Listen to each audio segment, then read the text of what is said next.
প্রিয় ভাইয়েরা, এখন ইসলাম পুরো আসতেছে দুনিয়াতে। ইসলাম কি পুরো আসতেছে। এখন দেখবেন ইনশাআল্লাহ মসজিদ ভর্তি হয়ে যাচ্ছে, মসজিদ ভর্তি হয়ে যাচ্ছে নামাজিতে। এইবারের রোজা দেখবেন, আমি বললাম আজকে এইবারের রোজা এমন ভাবে মানুষ রাখবে যেটা হয়তো আপনি 10 বছর আগে দেখেন নাই। রোজা এমন ভাবে মানুষ এবার সসম্মানে, তরুণরা, তরুণীরা, সর্বশ্রেণীর মানুষেরা দেখবেন রোজা এবার এমন ভাবে পালন। কারণ এই আমাদের এই শতাব্দীটা 2024 থেকে আগামী 50-60 বছর, 70 বছর, এটা ইসলামের শতাব্দী। কিসের শতাব্দী? দুনিয়ার সব বিশ্ব ব্যবস্থা এখন এক্সপায়ার হয়ে গেছে, ডেট ফেল হয়ে গেছে। জাতিসংঘ নাই এখন আর। ট্রাম্পে যেদিন ভেনেজুয়েলা দখল করে নিছে সেদিন থেকে জাতিসংঘ নাই, আন্তর্জাতিক আইন কানুন নাই, কিচ্ছু নাই। এই শূন্য জায়গাটা পূরণ করবে মুসলমানরা ইনশাআল্লাহ। কে পূরণ করবে? মুসলমানরা পূরণ করবে। কি দিয়ে পূরণ করবে? এই কোরআন দিয়ে পূরণ করবে ইনশাআল্লাহ। ولا تقتلوا النفس التي حرم الله إلا بالحق। অন্যায় ভাবে কোন একজন মানুষকে হত্যা করবে না। একজন মানুষকে হত্যা করলে গোটা মানব জাতিকে হত্যা করার সামিল। এই বিধান কার? আল্লাহর কোরআনে। মানুষ যদি মানুষকে হত্যা করে, সেই মানুষ, ধরুন একটা মানুষ কয়েক হাজার মানুষ মারছে, এই মানুষ পাগল হবে, অ্যাবনর্মাল হবে, অ্যাবনর্মাল হয়ে যাবে, পাগল হয়ে যাবে, তার কোনো ব্যালেন্স থাকবে না। গাজায় যে ইসরায়েলি সৈন্যরা শিশুদেরকে, নারীদেরকে যেভাবে মারছে, ওদের ভিতরের খবর আমরা জানি। গণহারে ওই সৈনিকরা পাগল হয়ে গেছে, অ্যাবনর্মাল হয়ে গেছে। মার্কিন সৈন্য যারা আফগানিস্তানে মেরে গেছে, ইরাকে মেরে গেছে, গণহারে অ্যাবনর্মাল। মানুষ মারলে মানুষ ঠিক থাকে না। নাগাসাকি হিরোশিমায় যেই বৈমানিকটা বোম ফেলছিল, ও সারা জীবন অ্যাবনর্মাল ছিল। এটা হয়। ওই সব বাড়িতে গিয়ে দেখি, আজ 4 মাস আগে গেছি, ওই ঘরের পুরুষটা নাই, মরে গেছে। পরের বছর গেছি, ওই ঘরের পুরুষটা নাই, মরে গেছে। আরেক বছর গেছি, ওই ঘরের পুরুষরা সব বিধবা মহিলা। এটা হাদিসে আছে। মানে এটার কারণ কি? কারণ কি? কারণ তো অবশ্যই আছে নাকি?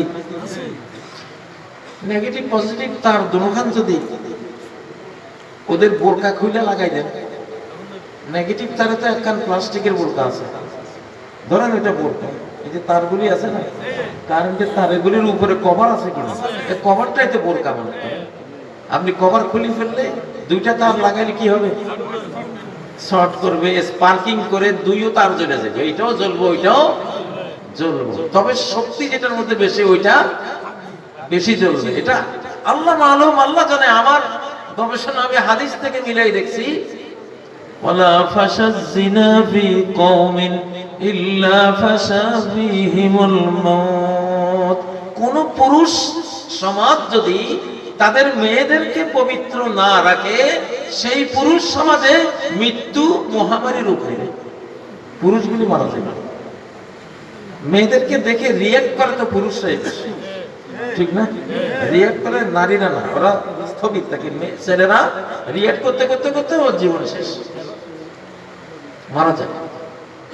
এইটা আধুনিক গবেষণায় বলতেছে যে আল্লাহ তাআলা আমাদেরকে যে সৃষ্টি করেন ক্রোমোজোম থেকে, নারী ক্রোমোজোম, পুরুষ এক্স ক্রোমোজোম, ওয়াই ক্রোমোজোম, বিজ্ঞান যারা পড়ছো সবাই জানো। পুরুষ ক্রোমোজোমের জেনেটিক বৈশিষ্ট্য পুরুষদেরকে যেখান থেকে বানায়, ওইটার 97% বৈশিষ্ট্য ধ্বংস হয়ে গেছে, 3% রয়েছে। আর মহিলাদেরকে যেখান থেকে আল্লাহ বানায়, যে ক্রোমোজোম দিয়ে বানায়, ওটা 100% ঠিক আছে। এই জন্য দেখবেন এখন মেয়েদের ক্ষমতা বেশি, রেজাল্টও ভালো করে। আন্দোলনে লাগা দিলে দেখা যায় ছেলেদের চেয়েও বেশি পাওয়ার ওদের, ঠিক না? পুরুষ জাত তো নাই, পুরুষ জাত নাই হয়ে যাচ্ছে, নাই হতে হতে ভাইরা বেপর্দা করবেন না। আপনি বাঁচার জন্য, অন্তত বাঁচার জন্য আপনার মেয়েদের মধ্যে আপনি পর্দা করবেন। আপনি যেখানে থাকেন, স্কুল হোক, মাদ্রাসা হোক, অফিস হোক, বলবেন মেয়েরা তোমরা শালীন হও, শালীন ড্রেসে আসো, ঠিক না? এটা আপনার বাঁচার জন্য এটা জরুরি, আপনি মারা পড়বেন। এটা কতটা সত্য আপনারা দেখবেন। حتى يكون ل50 امرأة القيم الواحد, সামনে এমন হবে 50টা মানুষের মধ্যে একজন পুরুষ, 49টা থাকবে মহিলা। 100 মহিলার মধ্যে পুরুষ থাকবে 2 জন, 98 জন মেয়ে মানুষ থাকবে। এই হয়ে যাচ্ছে সমাজটা। তো এই জন্য ইসলাম এটা কার বাণী, কার বিধান? কার বিধান? আল্লাহর বিধান। আপনি ইসলামকে যতটুকু মানবেন ততটুকু আপনি সুখী, স্বাস্থ্যবান, আপনার মন সুন্দর, আপনার ঘর সুন্দর, জীবন সুন্দর, আপনার কবর সুন্দর, আপনার ইহ পরকাল সুন্দর। এই জন্য ইস্তাজিবু লিল্লাহি ওয়া লির-রাসূল, ও ঈমানদাররা আল্লাহর ডাকে সাড়া দাও, আল্লাহর রাসূলের ডাকে সাড়া দাও। তারা যখন তোমাদেরকে ডাকে, কিসের দিকে ডাকে? লিমা ইউহীকুম, এমন জিনিসের দিকে ডাকে যে জিনিস তোমাদেরকে হায়াত দেবে, জীবন দেবে, হায়াত দেবে, জীবন দেবে। ও ভাইয়েরা, সেজন্য একজন মুসলিম সর্বক্ষেত্রে মুসলিম হওয়া উচিত, সর্বক্ষেত্রে মুসলিম হওয়া উচিত। ডেইলি কয়বার ওযু করবেন? 5বার ওযু করা তো ফরজ। 5বার ওযু করা কি ফরজ? সুবহানাল্লাহ।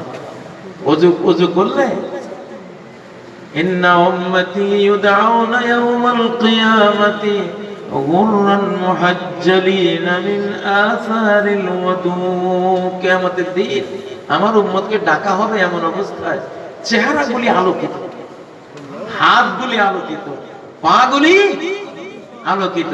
কেন? এরা ওযু করত। কি করত? এক ওয়াক্ত ওযুর দাম যে কয় ট্রিলিয়ন ডলার। এই ওযুর মর্ম আজকে আপনারা ডাক্তারদের কাছে জিজ্ঞাসা করেন ওযু কি জিনিস, ওযু যে কত বড় জিনিস। সুবহানাল্লাহ। আমাদের যে খোলা অঙ্গগুলি থাকে, এগুলি তো রাস্তাঘাটের যত ময়লা, বিষাক্ত ধোঁয়া, রোগ জীবাণু সব খোলা অঙ্গে লাগে। চেহারাটা খোলা না? যেখানে জীবাণু লাগে, যেখানে বিষাক্ত ছোঁয়া লাগে, সেটা তো ধুইলে পানির মধ্যে তো হাইড্রোজেন আছে, ওই হাইড্রোজেনে আমাদের জারণগুলি, ময়লাগুলি কি দূর করে দেয় না? আপনি দুনিয়াতেও সুন্দর থাকলেন, জীবাণু মুক্ত থাকলেন, চেহারাটা উজ্জ্বল থাকলো, ঠিক না? মদের বারে জানতো, মদের বারে যারা বিড়ি খোর, যারা মদ খোর, ওদের চেহারার দিকে তাকান। আর মসজিদে জানতো যারা 5 ওয়াক্ত ওযু করে, আল্লাহরে সিজদা করে, তাদের চেহারার দিকে তাকান তো আপনি স্পষ্ট বুঝবেন যে ওদের চেহারাগুলি কেমন, আর এই মসজিদের ওলি আল্লাহ এগুলি চেহারাগুলি কেমন, ঠিক না? ঠিক।